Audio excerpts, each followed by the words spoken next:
नमस्कार, 7 बज चुके हैं और वक्त हो चुका है आपके हक की आवाज उठाने वाला शो यानी जवाब तो चाहिए का। मैं हूं शिवम दत्त मेहता। चलिए आज के मुद्दे की शुरुआत करते हैं। देखिए, एक दिन पहले की बात है, सॉलिडारिटी यूथ मूवमेंट नाम के संगठन ने केरल में एक कार्यक्रम रखा। हमेशा की तरह इसका एजेंडा हिंदुत्व के खिलाफ यानी हिंदुओं के खिलाफ था। सॉलिडारिटी यूथ मूवमेंट जमाते इस्लामी का यूथ विंग है। उसमें हमास के पूर्व चीफ यानी खालिद मशाल ने संबोधन किया है। इस बारे में किसी को कोई जानकारी नहीं थी कि यह आतंकी भी इसमें हिस्सा लेने वाला है। मुद्दा अगर फिलिस्तीन के समर्थन का था तो इसमें हमास का क्या लेना देना था? क्या जमाते इस्लामी साफ साफ अब आतंकियों के साथ है, हमास के साथ है? अब एक दिन बाद केरल में कई बड़े बम धमाके हो गए हैं और आपको बता दूं, पिछली जो बात थी वो एक दिन पहले की थी। हमास का संबोधन एक दिन पहले था, अब बम धमाके हो गए हैं। खैर छोड़िए उस बात को। और रैली की दोबारा अगर मैं बात करूं तो उस रैली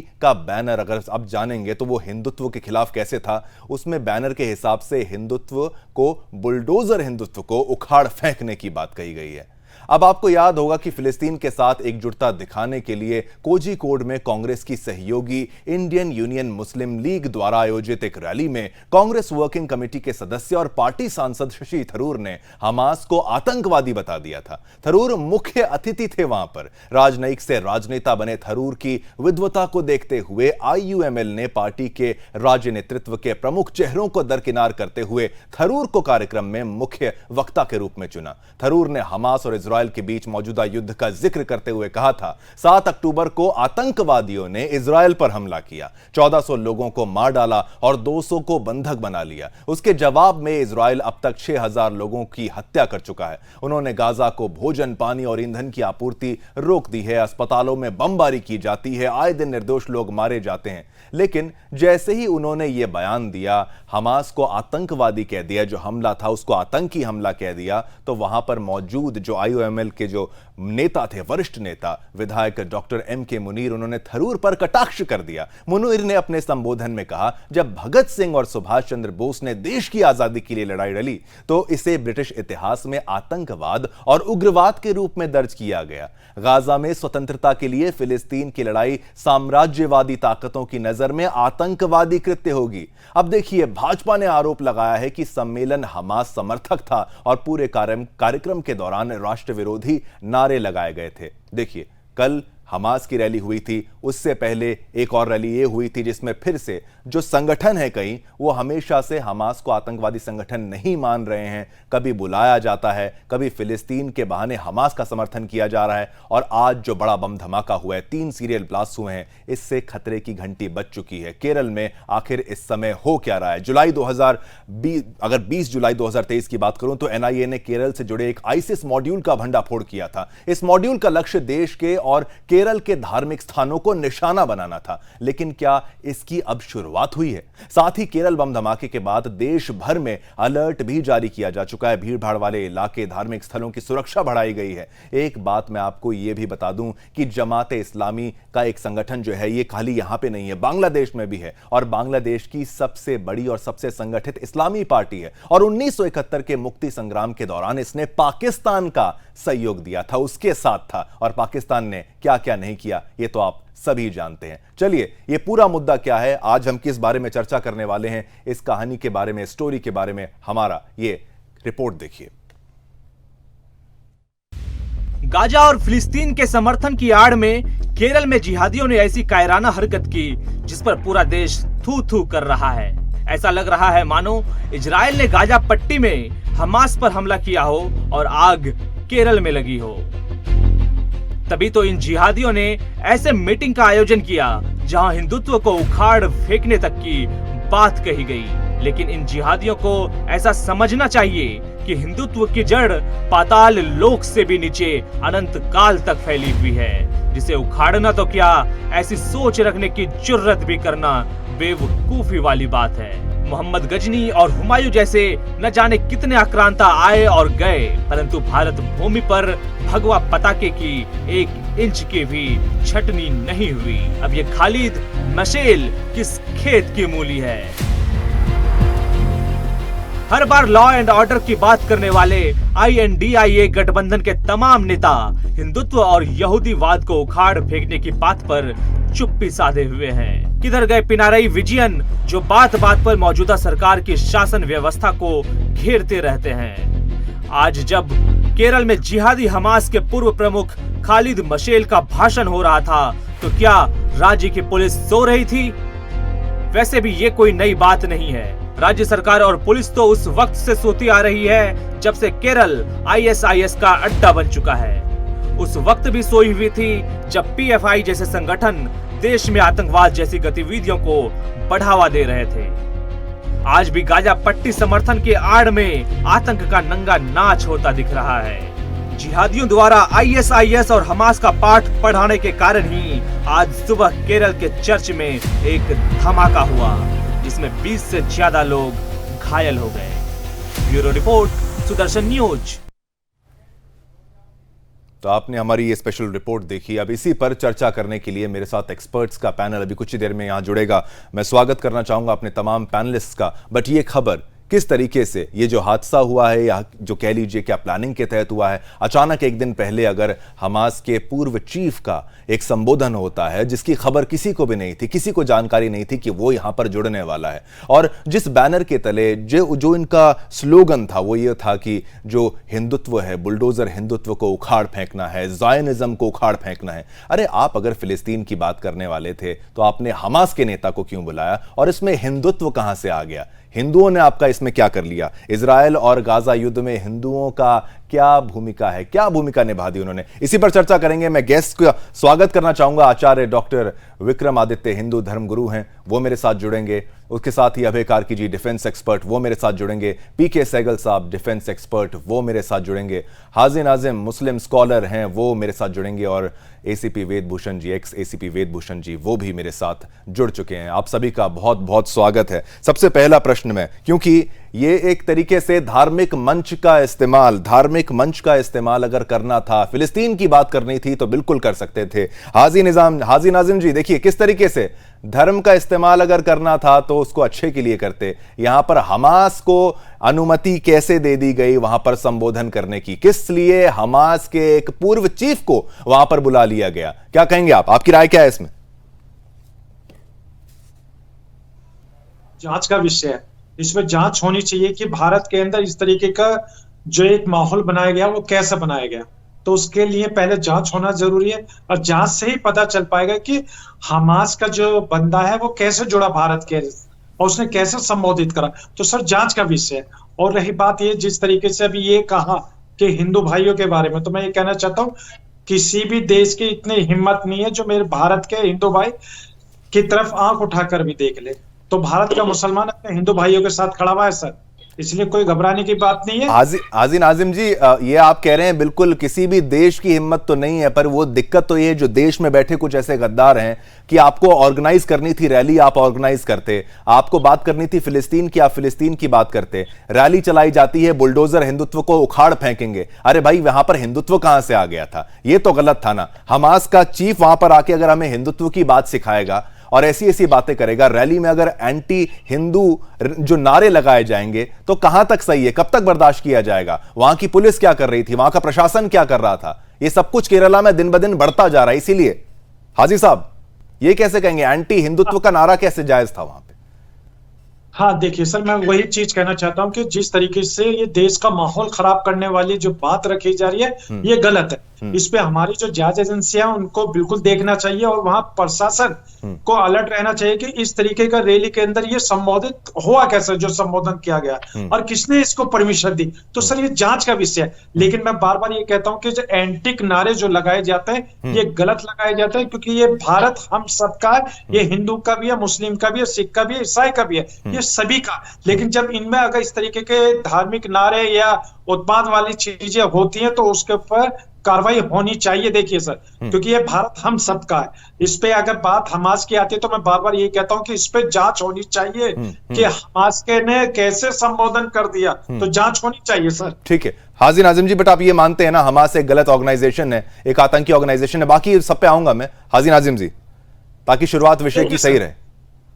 हाँ देखिए सर, मुझसे पूछ रहे हैं सर शिवम जी, आप आपसे मेरे आपसे से आपसे आपसे हमास के बारे में, आतंकी संगठन।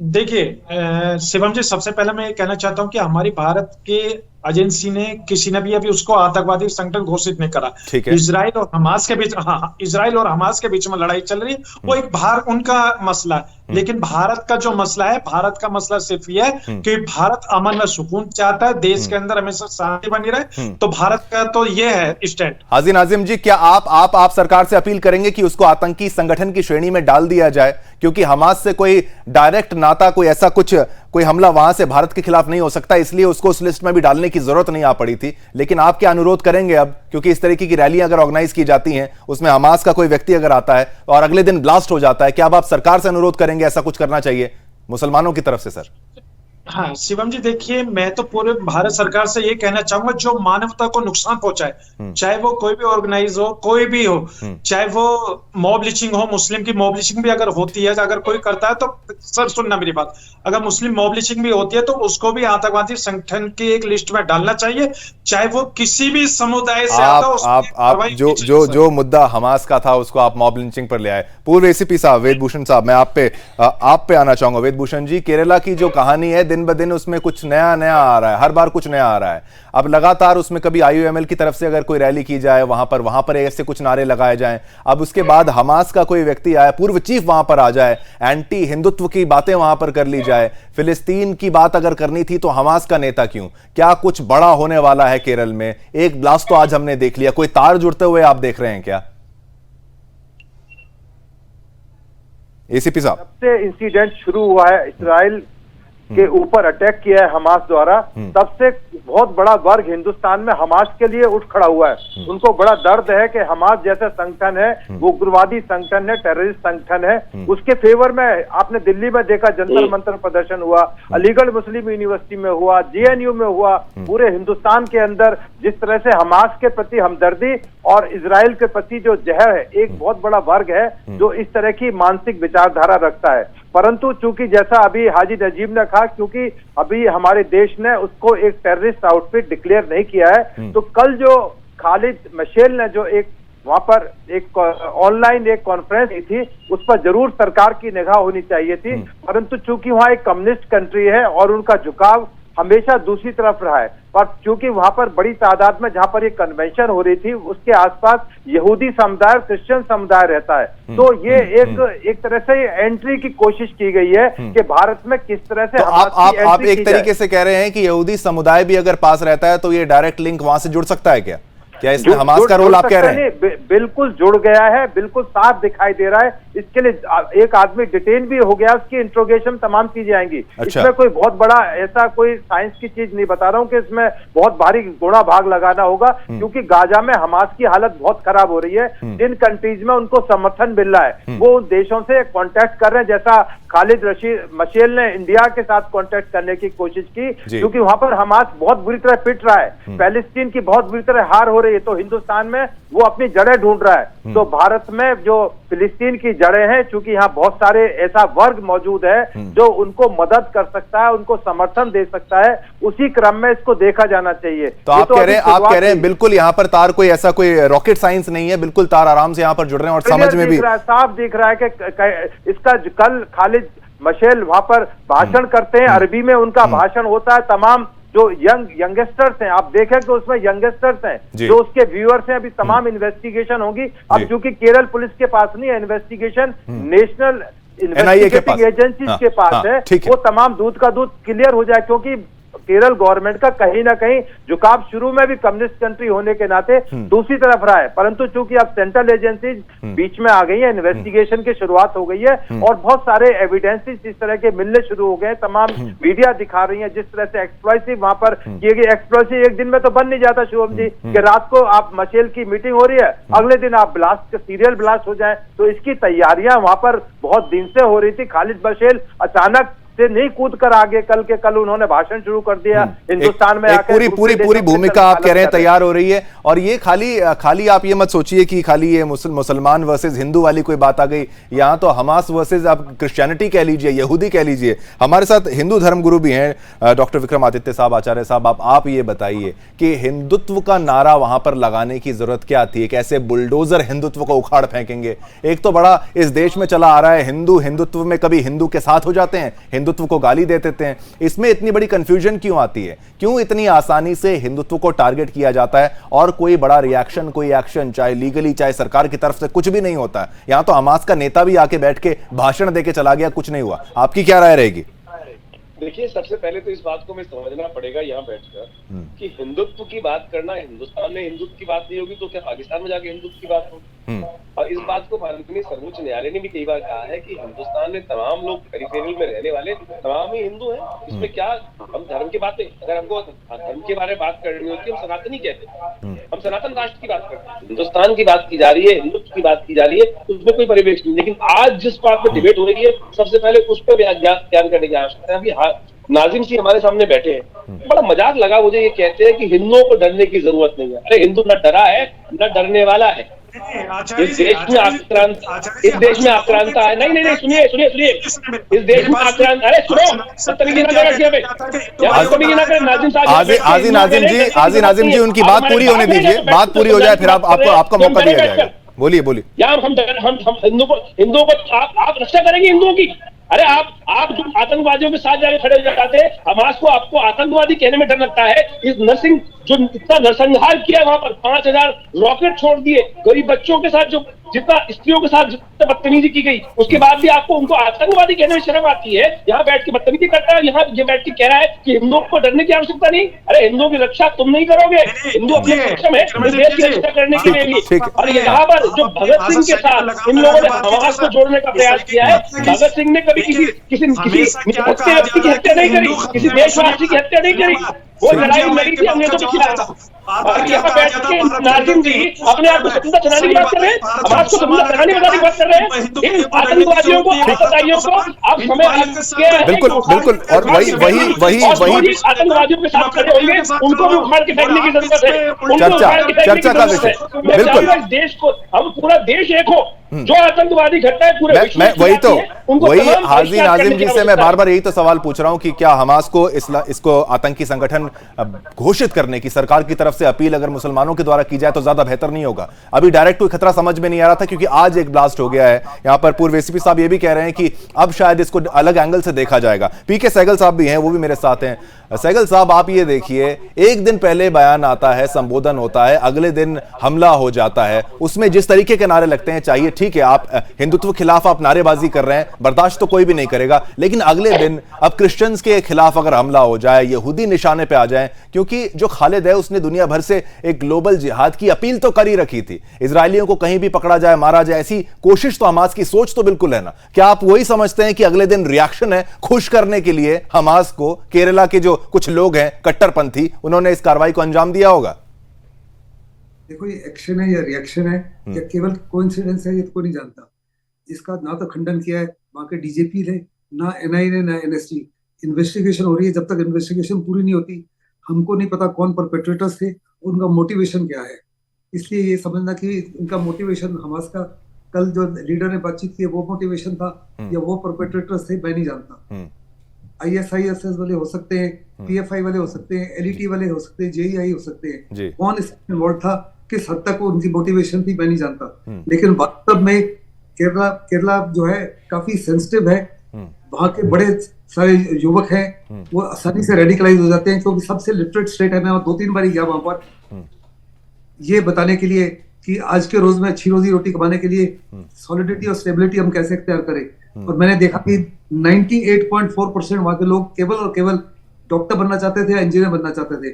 वहां इतनी वैकेंसीज नहीं है और पढ़े लिखे हैं, उनको नौकरियां नहीं मिलती। सबसे ज्यादा बेरोजगारी जो है केरला में, क्योंकि उनको नौकरियां नहीं मिलती और सेटिस्फाइड नौकरियां नहीं मिलती।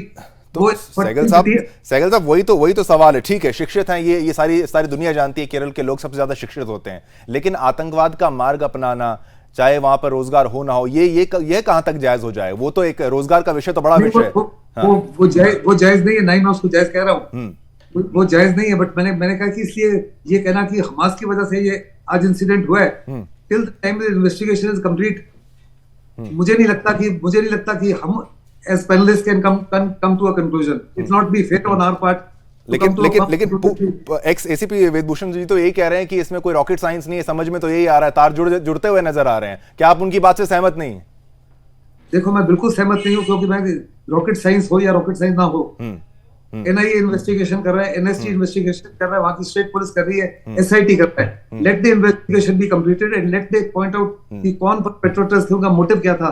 उससे पहले हम एक नतीजे पर पहुंच जाए कि वो लोग थे या उनका ये मोटिव था, I think it will not be correct. PK Sehgal साहब, उसकी टाइमिंग जो थी, वो टाइमिंग इतनी ज्यादा करीब है कि कोई भी शक तो जरूर करे. कोई निमेजन अभय कार्की भी मेरे साथ हैं. कार्की साहब, आपको क्या लगता है? एक तरीके से हिंदुत्व के नारे लगाना एक अलग बात है, एंटी हिंदुत्व वो हो रहे हैं, वो एक अलग बात है. हमास के चीफ को, अगर पूर्व चीफ को बुला लिया गया, अगले दिन ब्लास्ट हो जाता है, कनेक्शन दिखता है कि नहीं दिखता है साहब? शिवम, धन्यवाद. ये जो पूरा वाकया है और जो हादसा हुआ है, ये बड़ा इंटरेस्टिंग है.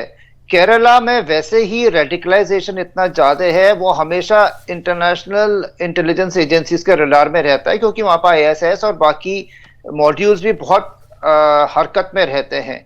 अभी अगर आप सोचें, जो ये रैली भी थी, उसमें हमास का जो लीडर को बुलवाया गया था, ये तो पहले से प्लान होगा, उससे कहाँ पे आएगा, उस स्टूडियो में आएगा या आएगा, ये ऐसा नहीं था कि किसी को जोश में था. तो ये प्लान था कि हमास का वहां पे एक लेक्चर होगा, यूथ जो रेडिकलाइज्ड है ही है वो अटेंड करेगा, और उसमें जिस किस्म के ये नारेबाजी भी थी, वो भी हमें समझ में आता है.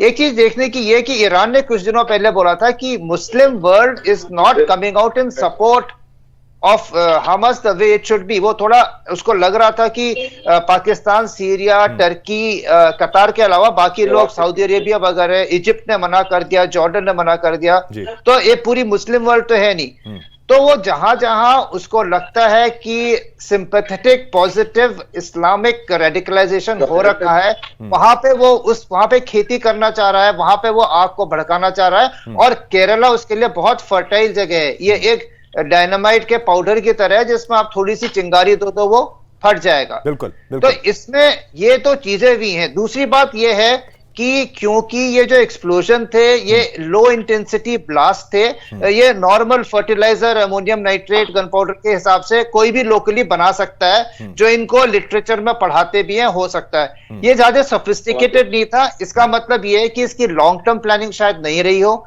या फिर इनके पास इतनी कैपेबिलिटी और असला लाने का मौका ना लगा हो. ये बहुत ही देसी किस्म का इन्होंने ब्लास्ट किया है. तो ये चीज बड़ी क्लियर है कि द मीटिंग जो थी, जिसमें हमास को बुलाया गया था, प्लान था, उसके अलावा जो उत्तेजित किया लोगों को, उसमें भी एक दिन टाइम नहीं हो सकती कि उस चर्च में और 3 और चर्चों में यहाँ पे लगेगा. ये भी 4-5 दिन पहले की प्लानिंग है, है. और जो ये बड़ी बात, ये बड़ी बात आप कार्की साहब कह रहे हैं कि वो जो रैली है वो तो प्लान थी ही. हमास के जो पूर्व चीफ है, उनका भी आना प्लान था, और शायद ये ब्लास्ट भी अगर उसी की तर्ज पे प्लान जरूर किया गया होगा. हाजी नाजिम जी, जमाते इस्लामी कोई ऐसा संगठन तो नहीं है जिसके पे कोई दाग ना लगा हो. कई बार इसके जो ठिकानों पर रेड की गई है, और बांग्लादेश में भी एक संगठन है जमाते इस्लामी. एक ही संगठन के तार आप सोच सकते हैं दुनिया में कई जगहों पर जुड़ते हैं. क्या अब इस पर सवालिया निशान नहीं उठ जाते? क्या कुछ ऐसे संगठनों को अब बैन करने की मांग उठनी नहीं चाहिए? क्या अगर इस तरीके से फिर कोई अगर दूसरा संगठन किसी हमास के दूसरे नेता को बुला लेगा, ये तो बेहद खतरनाक है ना. ये अगर ऐसा दोबारा होने लगे तो आप क्या कहेंगे? जमाते इस्लामी को बैन करना चाहिए कि नहीं? शिवम जी, देखिए, मैंने कहा कि अभी ये जांच का विषय है. पहले जांच होनी चाहिए, हमारी जो इंटेलिजेंस है वो जांच करेगी, उसके बाद पता चलेगा. और देखिए, सीधी सी बात मैं आपको, हाजी नाजिम जी, अगर हमास का मेंबर आ जाता है जमाते इस्लामी में, तो वो तो एक क्राइम हो गया ना, वो तो अपराध मानते हैं ना आप खुद ही कह रहे थे कि ये तो देश के खिलाफ है. तो अब उस पर कार्रवाई उस लिहाज से तो होनी चाहिए कि नहीं? जो हमारे भारत को अगर कोई भी संगठन अगर नुकसान पहुंचाए, तो उसके खिलाफ एक्शन होना चाहिए. तो जमाते इस्लामी के खिलाफ कार्रवाई होनी चाहिए, क्योंकि वो नहीं, मैंने ये कहा कि जो हमारे भारत को नुकसान पहुंचाए, चाहे वो कोई सा भी संगठन हो. हाजी नाजिम जी, अगर वो सुनिए सर, मेरी बात तो सुनिए सर. बोलिए. अभी वेदभूषण जी ने अभी एक अपना बात कही थी, उन्होंने कहा कि भारत का आदमी हमास को समर्थन कर रहा। मैं इन्हें बता दूं सर, देखिए अमन पसंद लोग सिर्फ फिलिस्तीन को समर्थन कर रहे हैं। फिलिस्तीन को समर्थन करने की वजह से हमारे भारत जी वही तो बात है ना, फिलिस्तीन को समर्थन कर रहे थे। सर आपकी बात मैं आपकी बात पूरी रखने दूंगा। मेरा स्टेटमेंट इतना है कि अगर फिलिस्तीन को समर्थन कर रहे थे वो जमाते इस्लामी में भी जो लोग हैं तो केरल के अंदर, हैं तो भारत के अंदर, हैं तो भारतीय ही, फिर उसमें हमास का पूर्व चीफ क्यों आ जाता है? वो तो कह रहे हैं फिलिस्तीन को समर्थन करें। भारत का भी स्टैंड है, भारत इजराइल की मदद भी करता है, फिलिस्तीन को भी 27 टन राहत सामग्री भेजता है। तो अब गलत तो कर रहा है ना जमाते इस्लामी। अब आप अपनी बात बोलिए। हाँ सर, मैं ये कहना चाहता हूँ, देखिए भारत हमेशा शांति वाला देश है। वो चाहता है कि अमन व सुकून रहे। वो चाहता है कि जितने भी दुनिया में देश है वो सब शांति से रहें। अब जिस तरीके से फिलिस्तीन के साथ हमारे पूर्व प्रधानमंत्री अटल बिहारी वाजपेयी जी ने क्या कहा था, उन्होंने ये कहा था कि इजराइल ने अरबों की जमीन पर कब्जा कर रखा है। अच्छा। इजराइल को वो जमीनें छोड़ देनी चाहिए। तो ऐसा हमारे पूर्व प्रधानमंत्री अटल बिहारी वाजपेयी जी ने कहा है। और सर बात है ये कि हमारे मुल्क के वजीर आजम हमेशा आतंकवाद के खिलाफ रहते हैं, इसलिए इजराइल का समर्थन किया। लेकिन जब बात आती है फिलिस्तीन की, तो भारत फिलिस्तीन के साथ खड़ा, मदद के तौर पे सामग्री भेजी है भारत ने। बिल्कुल वही तो मैं कह रहा हूं। अब मैं दोबारा विषय को यहां पर लाता हूं। ये अंतर्राष्ट्रीय मुद्दा तो है ही, साथ ही साथ देश के अंदर का मुद्दा है। क्यों हमास के जैसे अगर किसी पूर्व चीफ को वहां बुलाया जाता है तो जमाते इस्लामी पर कार्रवाई होनी चाहिए कि नहीं होनी चाहिए? सर इस पर आपकी एक राय दीजिए। जांच का विषय अब तो नहीं है, आ गया हमास का व्यक्ति, अब क्या कहेंगे?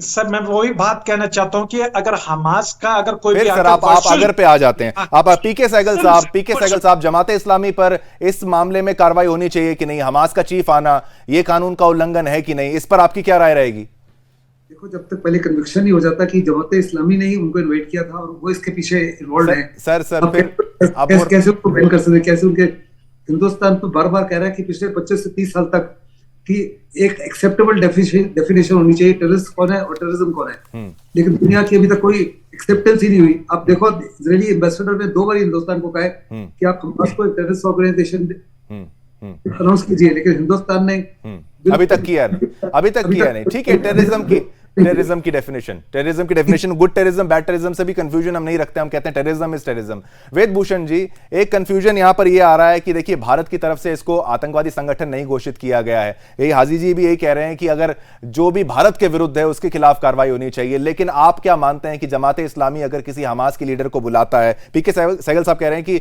अब वो किस तरीके से आया, बुलाया गया, अपने आप आया, क्या इस बात से सहमत हैं? आपको लगता है अपने आप आया होगा या बुलाया गया होगा? किस तरीके से क्या रहा होगा? दुर्भाग्य है कि पूरे हिंदुस्तान नहीं, पूरी दुनिया में हमास ने जो हॉस्टेज बनाए हुए 200 से ऊपर बच्चे, आदमी, महिलाएं, उनके बारे में कोई नहीं बोलता। केवल ये कि जी ये अटैक ना करें, इनको सेफ पैसेज दें, इनको खाना दें। हिंदुस्तान भी यासर अराफात के टाइम से, कांग्रेस के टाइम से उनके साथ खड़ा रहा है। और भारत सरकार का स्टैंड बिल्कुल क्लियर है कि वो पैलेस्टीन के खिलाफ नहीं है, ना वो इजराइल के खिलाफ है, परंतु जो हमास है वो एक संगठन है, आउटफिट है, उग्रवादी संगठन है जो तमाम जो चीजों के लिए रेस्पॉन्सिबल है। अब वो जो हॉस्टेज पड़े उनकी कोई बात नहीं कर रहा, केवल के जो इजराइल अपनी इज्जत, सम्मान, अपनी टेरिटरी की रक्षा के लिए, अपनी आदमियों की रक्षा के लिए वो अटैक कर रहा है। पूरा हिंदुस्तान उनके साथ खड़ा हुआ है। यदि इस तरह से आउटफिट्स को अलाउ किया जाएगा, चाहे PFI है, ISI है और दूसरे तरह के आउटफिट्स हैं, तो फिर हिंदुस्तान छोड़ो दुनिया के अंदर एक तबाही आ जाएगी। यदि इस तरह से सरकारें इन लोगों को प्रोटेक्ट करने लगेंगी, शील्ड करने लगेंगी। और ये बिल्कुल इसमें जरूरी नहीं कि भारत सरकार ने अभी तक स्टैंड क्लियर नहीं किया है कि हमास को वो क्या लेते हैं, परंतु मेरे जैसे और आप जैसे आदमियों को तो समझ में आता है कि हमास है क्या। ये एक टेररिस्ट आउटपुट है जिसको बहुत सारे कंट्रीज जो उसको फाइनेंस कर रहे हैं, समर्थन कर रहे हैं और हमास के साथ खड़े हुए हैं। बहुत सारे मुस्लिम कंट्रीज हैं जो हमास को, ईरान जैसे कंट्रीज को फाइनेंस कर रहे हैं। तो उसमें बहुत बड़ी एक जानकारी या बहुत रिसर्च करने की जरूरत नहीं है, बिल्कुल क्लियर दिख रहा है। कहीं मुस्लिम वर्सेस क्रिश्चियन किया जा रहा है, उसमें बीच में हिंदुओं को भी लाया जा रहा है। जैसा अभी आप बता रहे थे कि केरल के अंदर हिंदू विरोधी नारे लगाए गए, भाई वो लड़ाई इजरायलीज के बीच में और पैलेस्टीन के बीच में, उसमें हिंदुओं कहां से आ गए। तो ये तमाम एक तैयारी के तहत, एक साजिश के तहत हो रहा है। केवल इसको समझने की जरूरत है। तभी मैंने कहा कि बहुत बड़ा रॉकेट साइंस का मसला नहीं है कि हम सोचें कि भाई कल वो खालिद मशैल अपना अचानक आए और अचानक भाषण करके चले गए। ये सब कुछ एक प्लानिंग के तहत हुआ। आप क्यों नहीं बुला लेते खालिद मशैल को? आपके टेलीविजन पर क्यों नहीं है? वो नहीं आएंगे, उनको पता है कि हाँ उनका नहीं कोई सुनने वाला। वो एक वहां वर्ग मौजूद था, कम्युनिस्ट कंट्री है, स्टेट है, और वो तमाम इस तरह की चीजों को पहले भी बढ़ावा देते रहे। ठीक है, आप कह रहे हैं बढ़ावा दिया जा रहा है। अभी कार्की साहब आप भी कह रहे थे एक फर्टाइल ग्राउंड वो ढूंढ रहे हैं, एक ऐसी जमीन जहां पर ऐसी सोच को पनपने की और जगह मिले। क्या इस वक्त, ठीक है कार्की साहब पे आएंगे, आचार्य जी आप पर अगर मैं आता हूं, एक सोच की बात की गई, अगर वो कार्की साहब ने ये कहा था किस तरीके से केरला को चुना गया कि एक लक्ष्य की तरीके से, एक जगह की तरीके से, ताकि इस सोच को और बढ़ावा दिया जाए। क्या खतरे की घंटी बज चुकी है केरल के लिए अब, और एक समय आ चुका है कि अब समझ जाना चाहिए कि ऐसी चीजों को और बढ़ावा नहीं देना है, रोक लगानी चाहिए, एक्शन होना चाहिए? आचार्य जी। देखिए शिवम जी, केवल केरल नहीं, नमाज की सपोर्ट में किस प्रकार से लोग हर मस्जिद पे शुक्रवार के दिन लगातार नमाज की जा रही है, अदा को इस प्रकार से लगातार इबादतें की जा रही है। एक जगह नहीं है, पूरे हिंदुस्तान में तमाम मदरसों के अंदर ये एक्टिविटी चल रही है और कोई इसको डिनाई नहीं कर सकता। हर व्यक्ति को पता है, इन लोगों को पता है कि हमास ने कितना जघन्य कृत्य किया है, नरसंहार किया है, और उसके बाद ही यहाँ हिमायती करने के लिए, हिमायत करने के लिए बैठ जाते हैं। अरे आपका अपना मती दम नहीं है क्या? आपके अपने अंदर बुद्धि नहीं है? एक तो बताइए कि जो स्त्रियों के साथ इतना दुर्व्यवहार कर सकता है, आप बहुत अल्लाह अकबर कहते हुए, ऐसा नारा लगाते हुए ऐसे व्यक्ति को आप कहते हैं धार्मिक व्यक्ति है, और जन्नत की दुहाई देकर आप जिस प्रकार से जगन्य कृत्य को सपोर्ट करने की बात कर रहे हैं, तो बहुत ऐसी मानसिकता वाले जो लोग सपोर्ट करने वाले हाजी नाजिम जी को भी मौका मिलेगा, मौका मिलेगा। और आपके चैनल पर बैठकर जिस प्रकार से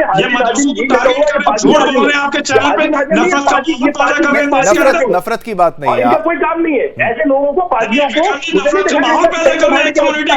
इन लोगों को पूरी तरह संपूर्ण रूप से बहिष्कार होना चाहिए। हाजी नाजिम जी, संगठन जो स्त्रियों के साथ इतना जघन्य नरसंहार कर सकते हैं, वो भारत में कभी भी किसी प्रकार भी ऐसे कृत्य को सपोर्ट कर सकते हैं, क्योंकि ये लोग उनके साथ। आचार्य जी सुनिए, आपसे सर्टिफिकेट लेने की जरूरत नहीं। भारत के मुसलमान को आपसे सर्टिफिकेट लेने की जरूरत नहीं है देशभक्ति का।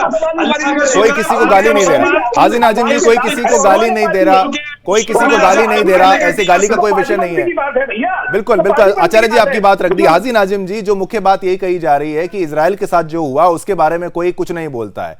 हमास की तरफ से अगर इतने सारे रॉकेट दागे जाएंगे, इजराइल वापस से हमला करेगा, और हमास अगर वहां पर औरतों को उठा के ले जाएगा। कुछ दिन पहले हमने ये भी एक कार्यक्रम किया था जिसमें बताया था एक बेटा किसी हमास का, जो फिलिस्तीन से जो व्यक्ति आया था, हमास का मेंबर था, वो एक महिला को मारता है, उसके पति को मारता है, फिर उसी महिला के फोन से अपने घर में फोन करता है और कहते हैं देखिए मैंने यहूदियों को मारा है, 10-10 यहूदियों को मारा है। उसके पिता की आंखों में आंसू होते हैं, उसकी मां रो पड़ती हैं। इतना कट्टरपंथ अगर इतना कट्टरवादी बना दिया जाएगा, उस वक्त तो इजराइल ने कुछ नहीं किया था, तनाव था दोनों के बीच में, उसको किसी और तरीके से भी, शांति के तरीके से भी सुलझाया जा सकता था।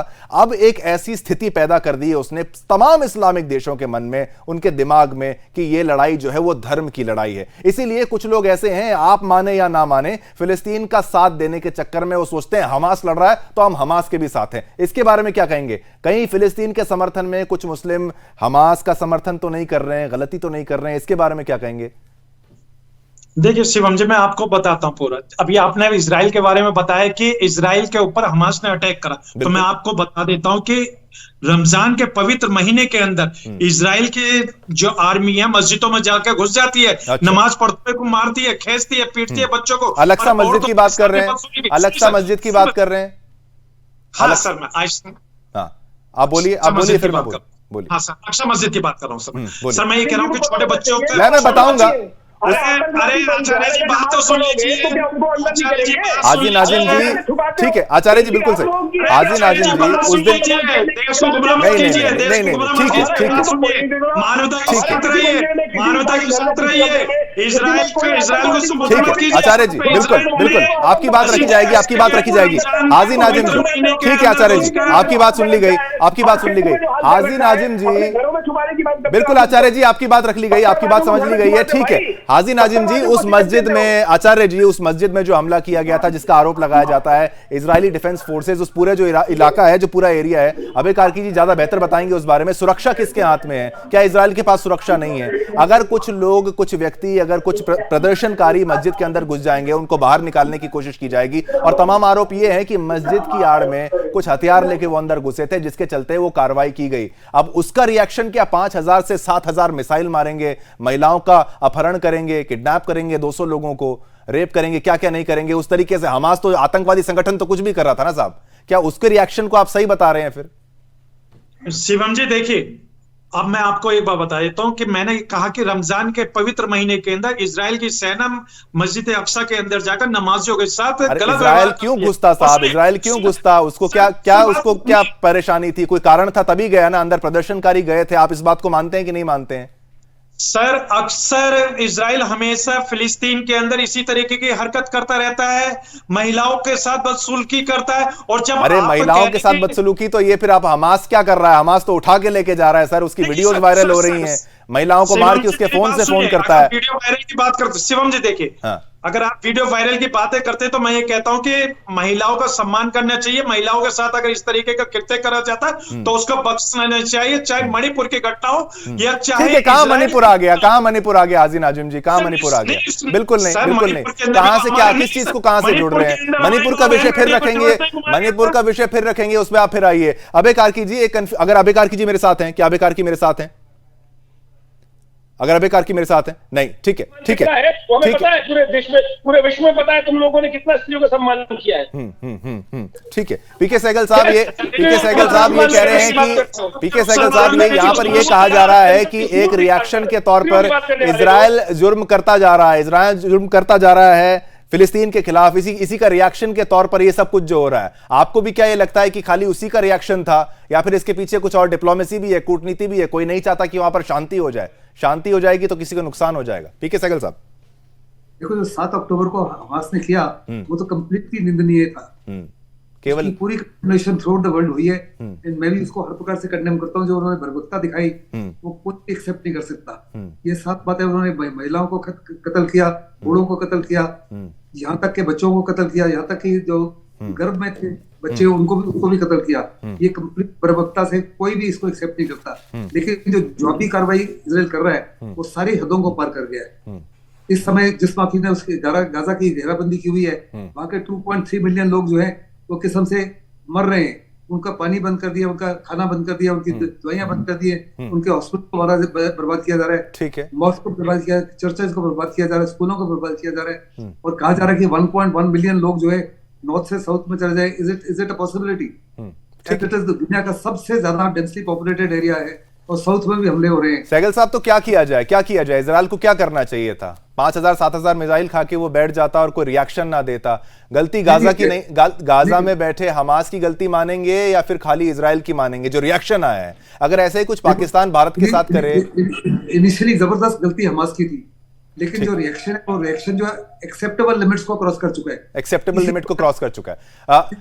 वेदभूषण जी, दुनिया में कंडेमनेशन हो रही है इजराइल की, बिल्कुल कंडेमनेशन हो रही है, लेकिन वो चीज इतनी ज्यादा बढ़ गई। वेदभूषण जी, आप क्या मानते हैं? ये एक ज्यादा रिएक्शन था, वो हद से पार था, या फिर जायज था जो हुआ था? ये मुद्दा जो है अंतर्राष्ट्रीय बन चुका है वापस, क्या ये जायज था जो इजराइल के द्वारा किया गया था या नहीं था? देखिए, टिट फॉर टैट है। यदि आप अंधाधुंध, मुझे कोई ऐतराज नहीं यदि पैलेस्टीन स्टेट टू स्टेट लड़ाई होती, देश से देश के बीच में लड़ाई होती, वेस्ट बैंक और पैलेस्टीन के लोग लड़ाई लड़ते इजराइल से, वो बिल्कुल एक्सेप्टेबल था। पूरी दुनिया मानती कि हाँ, दो देशों के बीच में लड़ाई हुई, हमारे बीच में चाइना के बीच लड़ाई हुई, पाकिस्तान के बीच में लड़ाई हुई। कल को आरएसएस जाकर वहाँ पाकिस्तान के अंदर बम गिरे तो क्या आप उसे एक्सेप्ट करेंगे? या वहाँ की आईएसआई आके इंडिया के अंदर इंटेलिजेंस एजेंसी यहाँ आकर बम गिरे, आरएसएस को जरूरत भी नहीं है ऐसे कुछ काम करने की, आरएसएस को कोई जरूरत भी नहीं है ऐसे काम करने की, ना वो ऐसा करेगा। वही मैं कह रहा हूँ ना, मैं आपको एक आउटफिट का एग्जाम दे रहा हूँ कि इस तरह की चीजें एक्सेप्टेबल ना होनी चाहिए। डिसिप्लिन से चले अगर संगठन तो कोई आवश्यकता नहीं। बिल्कुल आपकी बात सही है। आचार्य जी, आपकी राय, आप कुछ कहना चाह रहे थे इसी विषय पर? देखिए शिवम जी, मेरी सीधी राय है, शते शाठ्यम समाचारे नीति का वाक्य है कि बदमाश को इस प्रकार से नहीं करेंगे। ये लातों के बातों से मानने वाले नहीं है। इन लोगों ने लगातार नरसंहार किया है, ये नरसंहार था, ये आतंकवादी से भी राक्षसी कृत्य था, आतंकवादी कृत्य नहीं था। और जिस प्रकार से हिंदुस्तान में कुछ लोग हमास के कृत्य को यहाँ पर एक फ्रीडम फाइटर की तरह दिखने का प्रयास करते हैं, ये बहुत जघन्य अपराध है। और पूरी तरह से मैं कहूंगा भारत सरकार को इनके खिलाफ एक्शन लेना चाहिए। अगर इन लोगों को हवा दी गई, नाज़िम जैसे लोग जो यहाँ बैठ के हमास को सपोर्ट करते हैं, इनको हवा दी गई, इनके खिलाफ एक्शन नहीं लिया गया, तो इस हिंदुस्तान में भी जिस प्रकार की ऐसी घटनाएं घटने में घटना नहीं है, कभी करवा देंगे ये घटना। और लगातार हमने देखा है कि मदरसों के अंदर जिस प्रकार से आतंकवादी को छुपाया गया, कश्मीर के अंदर घर घर में आतंकवादी छुपाए गए, पत्थरबाजों को शरण दी गई है, ये घटनाएं लगातार चल रही है और आगे आने वाले समय के लिए ये भयावह है।